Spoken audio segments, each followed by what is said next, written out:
এতিয়া আজি আমাৰ বাপজনাই যিফাঁকি ঘোষা পঢ়িছে চৈতন্য স্বৰূপে যিহেতু সদায় ৰমানন্দ জগতক এতে কেশে ৰাম সুমধুৰ পদে বুলি জনাই ঈশ্বৰক। ঈশ্বৰৰ নাম ৰাম, এই সুমধুৰ নামটো কিয় হৈছে তাৰ এই ঘোষা ফাঁকিয়ে বিশ্লেষণ কৰিছে যে যিহেতু ভগৱন্তই সত্যক ধৰি চৈতন্য স্বৰূপে এই জগতখনক ৰমাই আছে আৰু ৰমাই থকাৰ কাৰণে জগতখন প্ৰকাশমান হৈ আছে। সেইকাৰণেই ভগৱন্তৰ সুমধুৰ নাম ৰাম বুলি ইয়াত কোৱা হৈছে। অৰ্থাৎ আগৰ এফাঁকি ঘোষাত যোগীসকলে সদানন্দ আত্মা চৈতন্য অনন্তত সদায় ৰমণ কৰি থাকে কাৰণে পৰম ব্ৰহ্ম প্ৰভুক ৰাম নামেৰে প্ৰকাশ কৰা হয় বুলি কৈছিল। অৰ্থাৎ প্ৰথমে যোগীসকলে ৰমণ কৰে, তাত কৈছে ঈশ্বৰৰ ৰমণ কৰে। দুইটাৰ মাজত পাৰ্থক্য এইটোৱেই, আগৰ ফাঁকি ঘোষাত যোগীসকলে ভগৱন্তক অনন্ত চৈতন্য আত্মা সদানন্দ ঈশ্বৰক সৰ্বদাই ৰমণ কৰি থাকে কাৰণে ৰাম পৰম বুলি কোৱা হয়। ইয়াত ভগৱন্তৰ চৈতন্য স্বৰূপে জগতৰ প্ৰকাশমান জগতখনক ৰমণ কৰি আছে কাৰণে জগতখন আমি প্ৰকাশমান দেখিছো, কৰ্মঠ দেখিছো, কাৰ্যক্ষম দেখিছো, চৈতন্যজান দেখিছো। অখণ্ড জগতখন আমি সন্তহেন দেখা পাইছো ভগৱন্তৰ চৈতন্য ৰূপে জগতখনক ৰমণ কৰি আছে কাৰণে। ভগৱন্তই ৰমণ কৰি আছে। ৰমণ কৰাটো সদায় আমি মানে ভগৱন্তই ৰমণ কৰা শব্দটো এটা আমি আমাৰ যদি শব্দ অৰ্থলৈ যোৱা যায় তেতিয়া সংগমত বুজাব। ভগৱন্ত হল আমাৰ স্বামী। আমি সমস্ত প্ৰকৃতি জগতখনক ভগৱন্তই ৰমণ কৰিছে কাৰণেহে আমি আনন্দ লাভ কৰিব পাৰিছো, পৰম আনন্দ লাভ কৰিব পাৰিছো, সুখ অনুভৱ কৰিব পাৰিছো, শান্তি অনুভৱ কৰিব পাৰিছো ভগৱন্তৰ কাৰণে। এতিয়া গছজোপাত ফুল লাগিছে, গছৰ পুলিটো ক্ৰমান্বয়ে ডাঙৰ হৈ গৈছে, গছৰ গুটি ফাটি পুলি ওলাই গছজোপা ডাঙৰ হৈ গৈছে, গছৰ ফুলবিলাক গুটি ধৰিছে। এই সমস্ত কাৰ্য আমি যদি চাওঁ, এই সমস্ততে প্ৰভু ভগৱন্তৰ কৃপা নোহোৱাকে কোনো কাৰ্যই নহয়। আমাৰ সাধাৰণ ভাষাত কোৱা হয় যে বৈ আছে নদীৰ জল তাত কোনজন, মাতৃস্তনে দুগ্ধ দিছা তাত কোনজন। এনেকুৱা ভগৱন্তই এই কামবিলাক কৰি আছে কাৰণেই সময়ে সময়ে সকলো কাৰ্য নিয়মিতভাৱে হৈ আছে। এটা কেঁচুৱা জন্ম হোৱাৰ আগতেই মাতৃস্তনত দুগ্ধৰ ব্যৱস্থা ভগৱন্তই কৰি দিছে। জগতখনত যাতে নিজভাৱে সমস্ত চৰাচৰ জগতখন নিজৰ নিজৰ কাৰ্য বুলি ভগৱন্তই। আমি এতিয়া চাওঁ এজোপা ফুল লাগিছে, ফুলজোপাৰ পাছত আমাৰ যিটো পৰাগ যোগ বুলি কোৱা হয়, পলিউশ্যন মানে বুলি কোৱা হয়, মানে যিটো মানে আপোনাৰ পৰাগ সংযোগ, সেই কাৰ্যকলে কৰাই কাৰণেই কৰাইছে। আকৌ গছজোপাত মানে ফুল লগাৰ পাছত তালৈ পোক পতংগ বিলাক, চৰাইবিলাক আকৰ্ষণ কৰিবৰ কাৰণে তাত এবিধ পুষ্পৰ সৃষ্টি কৰিছে। অৰ্থাৎ পাহিবিলাক দিছে, ফুলৰ পাহিবিলাক দেখিবলৈ ধুনীয়া, তাত ফুলৰ পাহিবিলাকৰ গুটিটো লগাত কোনো কাম নাই, কিন্তু সেই পাহিবিলাকে পোক পতংগ বিলাক, চৰাই চিৰিকটি বিলাক সেইবিলাক আকৰ্ষণ কৰি লৈ যায়, লৈ গৈ সেই তাত পৰে কাৰণেই তাত সেই পৰাগ ৰেণুবিলাক তেওঁলোকৰ গাত লাগে বা ভৰিত লাগে বা পাখিত লাগে, আকৌ অন্য ফুলত পৰিলে পৰাগ সংযোগ ঘটে। গতিকে পৰাগ সংযোগ নঘটিলে গুটি নালাগে। এই গোটেই কামবোৰ ভগৱন্তই কেনেকৈ কৰাই আছে আমি ভাবিব নোৱাৰাকৈ কৰি আছে। আমি কোনেও ভাবিব নোৱাৰো গছৰ গুটিটো কেনেকৈ লাগে। গছৰ গুটিটো এনেই নহয়, কাৰণ পৰাগ সংযোগ হব লাগিব। অৰ্থাৎ পুংকেশৰৰ পুং ৰেণু গৈ গৰ্ভকেশৰৰ গৰ্ভৰেণুৰ লগত সংযোগ হলেহে গুটিটো হব, তেতিয়াহে গুটি এটা হব। এই গোটেই কামবোৰ আমি নভবাকৈ জগতখনক ভগৱন্তই ৰমাই আছে, সমস্ত কাৰ্য নিয়মিতভাৱে চলি আছে।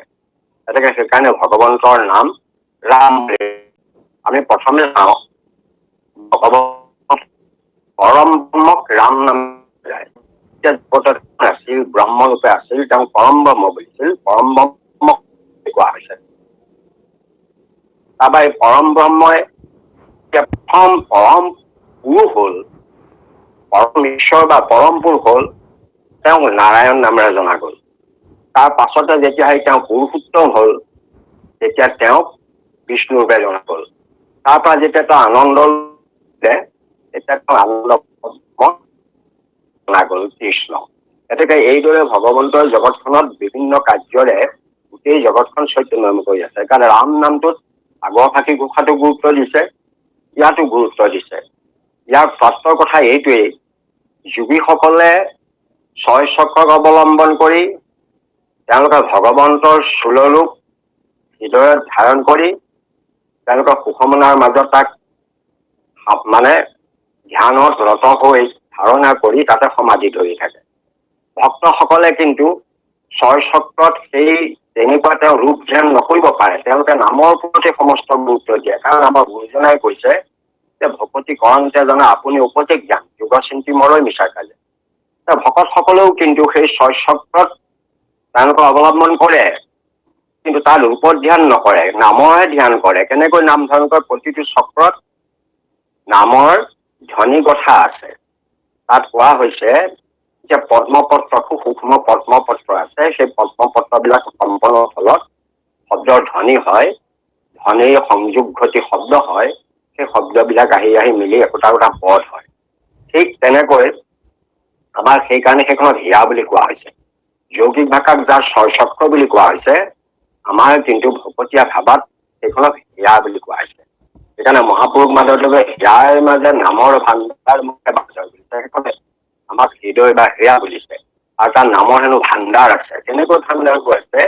ছয় চক্ৰৰ যিটো ছটা গাঁঠি আছে, সেই ছটা গাঁঠিৰ তেনেকে মূলাধাৰ, স্বাধিষ্ঠান, মণিপুৰ, অনাহুত, বিশুদ্ধ আৰু আজ্ঞা চক্ৰ। ইয়াতে আমাৰ 50টা শব্দৰ ধ্বনি আছে। 50টা শব্দৰ কাৰণ শব্দ উৎপত্তি হবলৈ প্ৰথমতে কম্পন হ'ব লাগিব, আনিলেহে তাৰ পৰা এটা শব্দ হয়। আপোনাৰ হাৰমনিয়ামখনৰ তেনেকৈ লৰাই দিলেহে তাৰ ডালৰ পৰা এটা শব্দ হ'ব। একতৰা দুতৰা যিমান আছে সমস্তকে প্ৰথমতে তাক আঘাত কৰিব লাগিব, তেতিয়া সেইটা কম্পনৰ সৃষ্টি হয়, কম্পনটোৱে শব্দৰ উৎপত্তি কৰে। তেনেকৈ আমাৰ এই ছয় চক্ৰত থকা যিটো পদ্মপত্ৰ আছে, য'ত শব্দৰ সেইবিলাক তাত গঠা আছে, সেইবিলাকৰ যেতিয়া সেই পত্ৰটো কম্পন হ'ব, সেই শব্দ ধ্বনিটো ওলাব। গতিকে আমাৰ নামৰ ভাণ্ডাৰ বুলি কোৱা হৈছে। তাক যোগী ভাষাত পৰাস্থান বুলি কোৱা হৈছে, যে পৰাস্থান, যে পৰাস্থানৰ নামৰ ভাণ্ডাৰ, তাৰ পৰা ওলাই আহি পয়সন্তী স্থান নাভি চক্ৰত পায়, তাৰ পৰা পৰা পয়সন্তীত আমাৰ মধ্যমা বক্ষৰী, হৃদয় বক্ষৰী মানে আমাৰ ডিঙিৰ মানে চৰান্ত হৈ বাহিৰলৈ ওলাই যায়।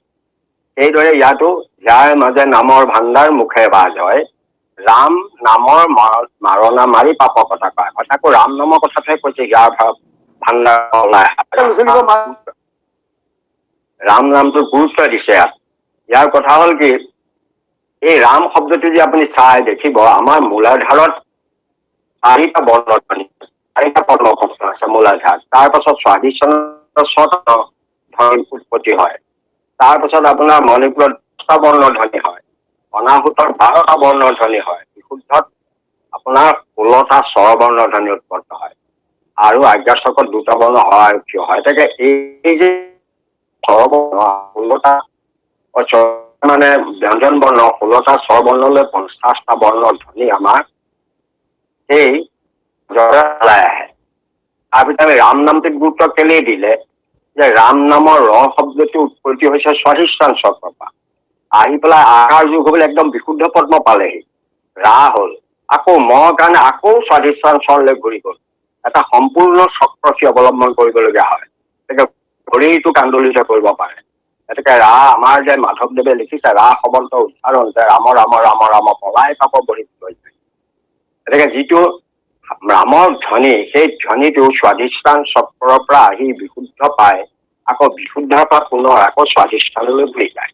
সেইকাৰণে ৰাম নামটোৰ আমাৰ শৰীৰত বিৰাট প্ৰভাৱ আছে।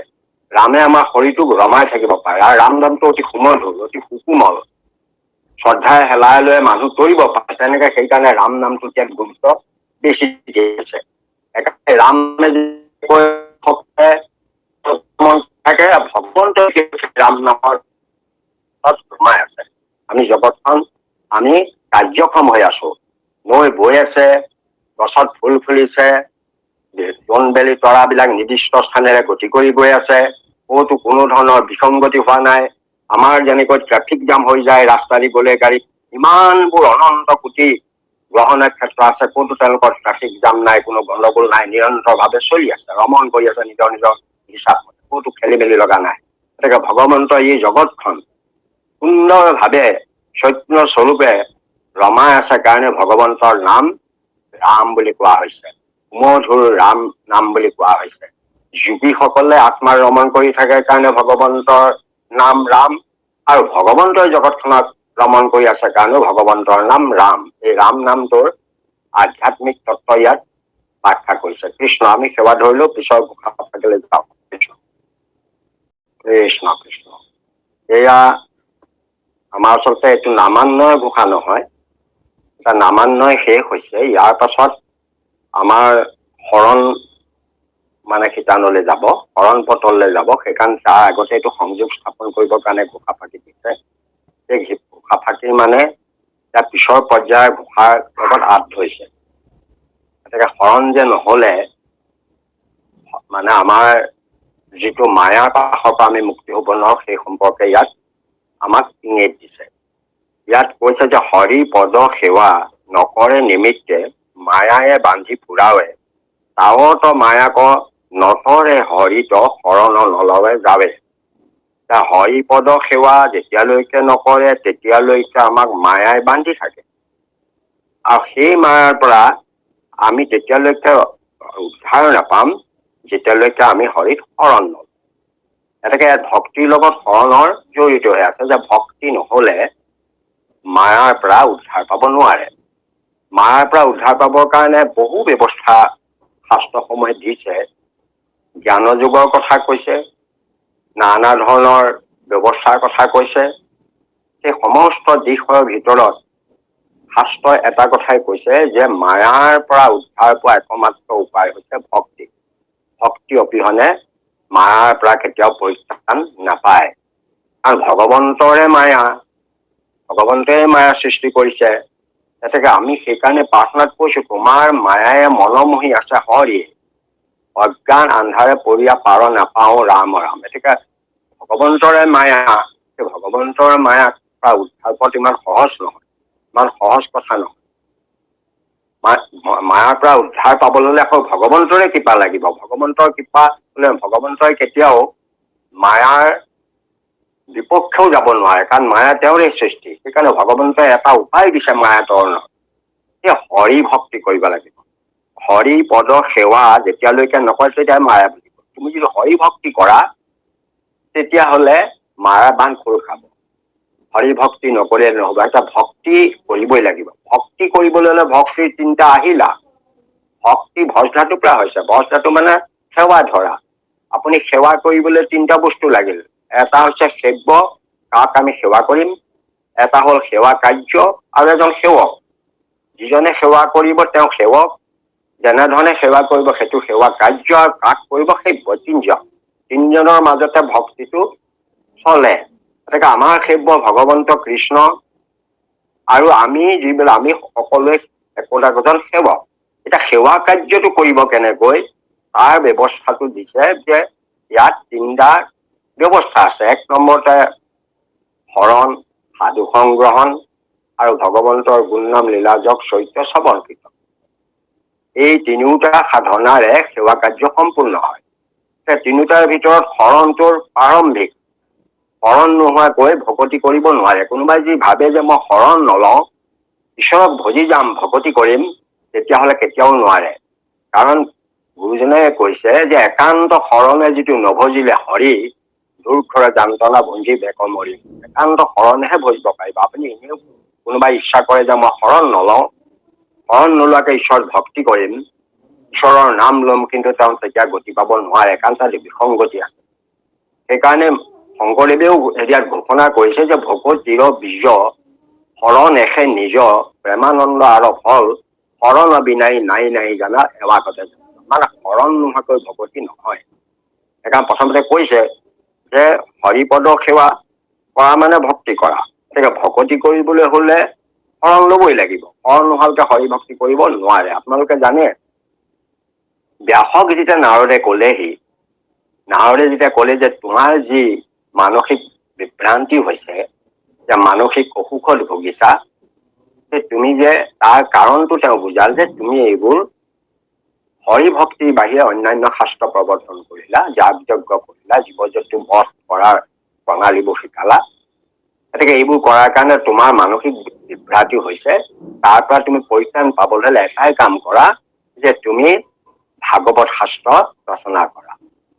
গতিকে ভাগৱত শাস্ত্ৰ ৰচনা কৰিবলৈ মূৰৰ উপদেশে কৰা ভাগৱত শাস্ত্ৰ প্ৰচাৰক গোবিন্দৰ গুণ নাম মাত্ৰ। ইয়াত আৰু অন্য থাকিব নোৱাৰে, গুণনামহে থাকিব লাগিব। শ্ৰৱণ কীৰ্তন মাত্ৰ কৰোক নিশেষ, দূৰ হওক তোমাৰ মনৰ মহাক্লেশ। অৰ্থাৎ ভক্তি ধৰ্ম প্ৰচাৰৰ কথা নাৰদে কলে। ভক্তি ধৰ্ম প্ৰচাৰ কৰিবলৈ হলে ভক্তি ধৰ্মৰ মূল গ্ৰন্থখনৰ নামটো হল ভাগৱত। ভাগৱততহে ভক্তিৰ কথা কোৱা হৈছে। অন্যান্য গ্ৰন্থত ভক্তিৰ কথা কৈছে যদিও ভাগৱতৰ নিচিনাকৈ ইমান সৰল সহজ ভাৱে ভক্তিৰ কথা কোৱা হোৱা নাই। ভক্তি প্ৰধান গ্ৰন্থ হিচাপে ভাগৱতকে জনা যায়। সেইকাৰণে ভাগৱত শাস্ত্ৰ সেইকাৰণে কৰিবলৈ কলে। কোৱাৰ পাছত ব্যাসটো মহাপণ্ডিত, তেওঁ ভাবিলে যে নাৰদৰ কথাটো শুদ্ধ হয় নে নহয়। ভক্তি কৰিলেই মায়াৰ বান্ধ খোল খাব জানো, বা সংসাৰৰ পৰা তৰিব পাৰিব জানো, এই সম্পৰ্কে তেওঁ সংশয় কৰি নিজে ধ্যানত বহিল। ধ্যানত বহিলত হৃদয়ত ভগৱন্তক ধ্যান কৰিলে। ধ্যান কৰিলত ভগৱন্তক হৃদয়ত তেওঁ দেখা পালে। ভগৱন্তক দেখা পালে। ভগৱন্তক দেখা পোৱাই নহয়, তেওঁ নিজৰ জীৱাত্মাকো দৰ্শন পালে। তাৰ পাছতে জীৱাত্মাক দৰ্শন পালে, ভগৱন্তক দেখা পালে। আকৌ দেখিল যে ভগৱন্তৰ দুফালে দুগৰাকী তেওঁ মাতৃও দেখা পালে।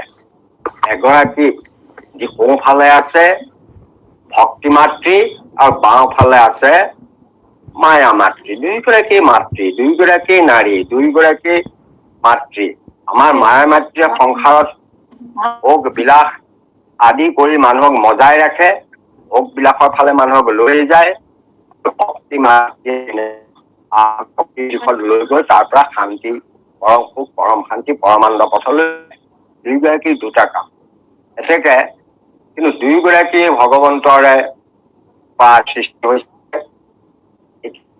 তেওঁ দেখা পালে, কি পালে, দেখিলে বামৰ পাশে মায়া দক্ষী নত ভক্তি মাও, দেখি ব্যাস ৰোমাঞ্চ হৈ লগাও। তাৰ পাছতে দেখিলে জীৱাত্মাটোক মায়াই বান্ধন্ত, ভক্তি মাতৃ মেলাৱন্ত, দুহান্তৰ মধ্যস্থভাৱে আছে ভগৱন্ত। ভগৱন্তৰ তেওঁ মাজত নিজে আছে, কোনো পক্ষপাতিতা কৰা নাই। ভক্তি মাতৃয়ে জীৱাত্মাটোক মায়াৰ মানে এফালে থাকি মায়াৰ বান্ধ খুলি আছে। মায়াই ঘড়ীৰ কাটাৰ দিশত ঘূৰাই ঘূৰাই জীৱাত্মাটোক বান্ধি আছে। আৰু আনফালে ভক্তি মাতৃয়ে ওলোটা দিশত সেই বান্ধটোক খুলি গৈ আছে। অৰ্থাৎ মায়াই জীৱাত্মাক বান্ধিছে আৰু ভক্তি মাতৃয়ে ওলোটা পাকত তাক আকৌ খুলি গৈছে। ভগৱন্তৰ মাজতে তেওঁ ইটোক একো কোৱা নাই, সিটোক একো কোৱা নাই। তেওঁ নিজতে দুইটা দিশ নিজে যেনেকে কৰিব। ভক্তি কৰিলে মায়াৰ বান্ধ খোল খাব, ভক্তি নকৰিলে মায়াৰ বান্ধত সোমাই থাকিব। তাত তেওঁ কবলগীয়া একো নাই।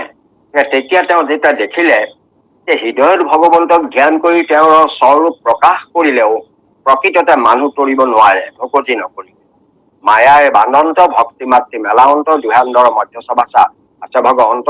তেতিয়া তেওঁ দেখিলে যে বন্ধনৰ মুক্ত হেতু দেখি ব্যাস ঋষি, ভাগৱত শাস্ত্ৰ পাছে কৰিলা ঋষি। যে বন্ধনৰ পৰা, মায়াৰ বন্ধনৰ পৰা মুক্তি পাবলৈ হলে ভকতি কৰিবই লাগিব। ভকতি নকৰিলে মায়াৰ বান্ধ খোল নাখায়। এনেকে ভকতি কৰিলেহে মায়াৰ বান্ধ খোল খাব। তেতিয়া ভাবিলে যে ভক্তি প্ৰধান শাস্ত্ৰ ভাগৱত শাস্ত্ৰ ৰচনা কৰাটো অতি জৰুৰী। তেতিয়া তেওঁ ভাগৱত শাস্ত্ৰ ৰচনা কৰিবলৈ ললে। ইয়াৰ কথা হৈছে কি, আপুনি ভকতি কৰিলে ভকতি মাতৃ আপোনাক কৃপা কৰিব, ভকতি নকৰিলে মায়াৰ বান্ধত সোমাই থাকিব। মায়াৰ লগত আমাৰ সৰ্বপল্লী ৰাধাকৃষ্ণনে এটা ধাৰণা দিছে যে দীক্ষাটো বা দীক্ষা জ্ঞানৰ লগত তুলনা কৰিছে। দীক্ষাটো তেওঁ কৈছে যে এটা উদাহৰণ দিছে, বান্দৰে পোৱালী বিলাকক তেওঁ এটা জ্ঞান দিয়ে যে তহঁতি মোৰ বুকুখনৰ মাজত খামোচ মাৰি ধৰি থাকিবি, মই ডালৰ পৰা ডাললৈ জপিয়াওতে যাতে তহঁতি নপৰ তাৰ প্ৰতি চাবি, কেনেকে ধৰি থাকিবি সেইটো শিকাই দিয়ে। এতেকে তেওঁলোকে তেনেকে জপিয়াই থাকে, কেতিয়াবা যে পোৱালিটো পৰি যায় মৰি যায় তাৰ কাৰণে কিন্তু বাঘৰ যেনিবা দুখ নাই, পৰি থকা দায়িত্বটো পোৱালিটোৱে। আনহাতে কিন্তু মেকুৰীবিলাকৰ পোৱালীবিলাকে মাকৰ কৰবাত পোৱালি দিয়ে আৰু পোৱালীবিলাক মাকৰ ওচৰত পৰি দিয়ে আৰু মাকে কামোৰ মাৰি কোনোবালৈ লৈ গুচি যায়। গতিকে দেখুৱাইছে যে হৰণটো সেই মেকুৰীবিলাকে যেনেকৈ মাকৰ ওপৰত নিৰ্ভৰ কৰে, মাকে যলৈ মন যায় তলৈ লৈ যায়, যোন ইচ্ছা তলৈকে লৈ যাব পাৰে, এওঁলোকে তাত কোনো চেষ্টা প্ৰচেষ্টা কৰাৰ প্ৰয়োজন নাথাকে বান্দৰ পোৱালিটোৰ দৰে। কিন্তু বান্দৰবিলাক পোৱালীবিলাকে কিন্তু খামোচ মাৰি ধৰিব লাগিব। খামোচ মাৰি ধৰিলেহে মাকে জপিয়াই থাকোতেও নকৰাকে থাকিব পাৰিব। কেনেবাকে খামোচত ইফাল সিফাল হলে তেতিয়াহ'লে পৰি যোৱা হয়। এতেকে দুইটাৰ মাজত পাৰ্থক্য এইটোৱেই যে এটা নিজৰ ওপৰত কথা নিৰ্ভৰ কৰিব, আপোনাক শিক্ষাটো দিয়া হৈছে, সেই শিক্ষামতে কাৰ্য সম্পাদন কৰিব। সিটোত ভগৱন্তৰ সমৰ্পণ কৰিছে, তুমি কি কৰা কৰা, তোমাৰ সমৰ্পণ কৰিছো। ভক্তিত হ'ল সমৰ্পণ, ইয়াত হৈছে নিজে কাৰ্যখিনি কৰি জ্ঞানতকৈ ভক্তিৰ শ্ৰেষ্ঠতা আছে। শ্ৰেষ্ঠতা মায়াৰ বান খুলিব পৰা যায়। সেই কৰিলে কৰি তেওঁ ভাগৱত শাস্ত্ৰ ৰচনা কৰিলে, কাৰণ ভাগৱত শাস্ত্ৰতহে ভক্তিৰ কথাখিনি ধুনীয়াকৈ পৰিষ্কাৰকৈ দিয়া আছে। আৰু ভক্তি কৰিবলৈ হলে এই তিনিটা লাগিবই। শৰণ নোহোৱাকে ভক্তি নহয়। কোনোবাই যদি শৰণ নোহোৱাকে ভক্তি কৰিব খুজিছে তেতিয়াহ'লে তেওঁ তাত কৃতকাৰ্য কেতিয়াও নহয়, কাৰণ শৰণ কালৰ পৰা জীৱনটো পৰিৱৰ্তন হয়। আপোনাৰ সবে চাব, মহাপুৰুষ মাধৱদেৱে ফাঁকি ঘোষাত লিখিছে যে পুৰুষোত্তমৰ প্ৰেম ভকতি সুখকৰ্মাৰ্থ নিশ্চয় কৰিল জীৱন, শৰণ কৰা বিধিৰ অপিং কৰে বেছি কৰে সদায় শ্ৰৱণ অপিং। শৰণ কলাৰ পৰা জীৱনটো সলনি হৈ যায়, তেওঁ বিধিৰ দাস হৈ নাথাকে, তেতিয়া তেওঁ দ্বিতীয় জন্ম লাভ কৰে। শৰণটোক এটা দ্বিতীয় জন্মৰ তুলনা কৰিছে। দ্বিতীয় জন্ম আমাৰ কোৱা হয়, আমাৰ দুবাৰ জন্ম হয়, এবাৰ মাতৃৰ দ্বাৰা আমাৰ জন্ম হয়, তাৰ পাছত শৰণ গ্ৰহণ কৰাৰ পাছত গুৰুৰ দ্বাৰা আমাৰ দ্বিতীয় জন্ম হয়। সেইকাৰণে শৰণটোক দ্বিজ বুলি কোৱা হৈছে, ইংৰাজীত টুৱাইচ বৰ্ণ বুলি কোৱা হয়। আপোনাৰ লিখিছে, অত্ৰিমুনি এটা শ্লোক লিখিছে যে জন্মনা জায়তে শূদ্ৰ সংস্কাৰাতে দ্বিজ উচ্যতে বেদ পাঠেত ভৱেত বিপ্ৰ ব্ৰহ্মং জানতি ব্ৰাহ্মণ। গতিকে এই শ্লোকটোৰ অৰ্থটো এইটোৱেই যে জন্ম হওঁতে সকলো শূদ্ৰ একেই, কোনো পাৰ্থক্য নাই, কোনেও লগুণ লৈ নাহে, কোনে কেনেকুৱা কৰি আহে, একো টুপি মেলি কোনো পিন্ধি কৰি একো নাহে, জন্মানে চাইডে শূদ্ৰ সকলো একেধৰণে জন্ম। নিজৰ শাৰীৰিক সংশোধন ঘটে, মানসিক সংস্কাৰ হয়, সকলো ধৰণৰ সংস্কাৰ যেতিয়া যে সংস্কাৰাতে দ্বিতীয় সংস্কাৰ হলে দ্বিতীয় জন্ম পায়। আমাৰ এটা সংস্কাৰ শৰণটোক, এটা শৰণত আমাৰ সংস্কাৰ হলে আমি দ্বিতীয় জন্ম পাওঁ। এটা শৰণটো সেইকাৰণে টুৱাইচ বৰ্ণ বা দ্বিতীয় জন্ম বুলি কোৱা হয়। আৰু সেইকাৰণে হয়তো আমাৰ নাৰায়ণদেৱ ঠাকুৰ এটা ফকৰাকে ছিল, আগে উপজিল সৰু ভাইটি, পিছে উপজিল ককাই, দেৱা মায়া কৰোতা উপজিল পাছে উপজিল ককাই। তাৰমানে এইটো উপজাৰ লগত তুলনা কৰিছে। তাৰমানে ঘৰৰ সৰু ল'ৰাটো বাপেক মাকে ডাঙৰ ডাঙৰ মিটিংবলৈ যায়, মন্ত্ৰী মুদাগৰৰ মিটিঙলৈ যায়, থাকিলে তালে নাযায়, সৰু ল'ৰাটোকে দায়িত্ব দিয়ে, নগলেও বেয়া হ'ব, ল'ৰাটো তালে যায়। কিন্তু তেওঁ ভাল লোকৰ সং পায়, তেওঁ জ্ঞান উদয় হয়, এই যাওঁতে যাওঁতে যাওঁতে তাৰ শৰণ ললে, সেই ভক্তৰ লগত গৈ শৰণ ললে। তাৰ জ্ঞান বুদ্ধি হ'ল, ল'ৰাটো ককায়েক তাক বিচাৰি যায় কেতিয়াবা অহা দেৰি হোৱাৰ কাৰণে। তেতিয়া ককায়েকো দেখিলে ভাল কথা ভাল কামে ল'ৰাটো কৰিছে, সেইকাৰণে ভায়েকৰ লগতে ককায়েকৰ আগে উপজিল সৰু ভাইটি, পিছে উপজিল ককাই। আকৌ দুয়োটাই গৈ ঘৰত এই শাস্ত্ৰৰ কথা পাতি থাকে। মাকে দূৰৰ পৰা ল'ৰাকেইটাই কি কথা পাতিছে কাণ খন্দি শুনে যে ল'ৰাটোৱে কি কথা পাতিছে, তেখেতে এখন শাস্ত্ৰৰ কথাই পাতিছে, কীৰ্তন ঘোষাৰ কথা নাই, ছোৱালীৰ কথা পতা নাই, অন্তকৰ কথা পতা নাই, বাল্যৰ কথা কোৱা নাই, মটৰচাইকেলৰ কথা পতা নাই, এখন শাস্ত্ৰৰ কথা পাতে। সেইটো ভাল কথা বুলি ভাবি মাকেও ভাবিছে ইহঁত যিবোৰ কামলৈ যায় সেইটো নিশ্চয় ভাল কাম, মই কৰো, এতিয়া মাকেও শৰণ ললে, বাপেকে শৰণ ললে। সেইকাৰণে সেইটো আগে প্ৰথমতে সৰু ল'ৰাটো জন্ম হল। সেইকাৰণে এইটো দ্বিতীয় জন্ম শৰণটো।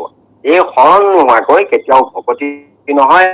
সেইকাৰণে ইয়াত প্ৰথমে শৰণ নহয়, তেতিয়াহ'লে হৰিৰ কৃপা নিমিলে, হৰিৰ কৃপা নিমিলিলে মায়াৰ বন্ধনৰ পৰা কেতিয়াও পৰিত্ৰাণ নাপায়। সেইকাৰণে শৰণ লোৱাৰ ওপৰত এই কথাকে গুৰুত্ব দিছে।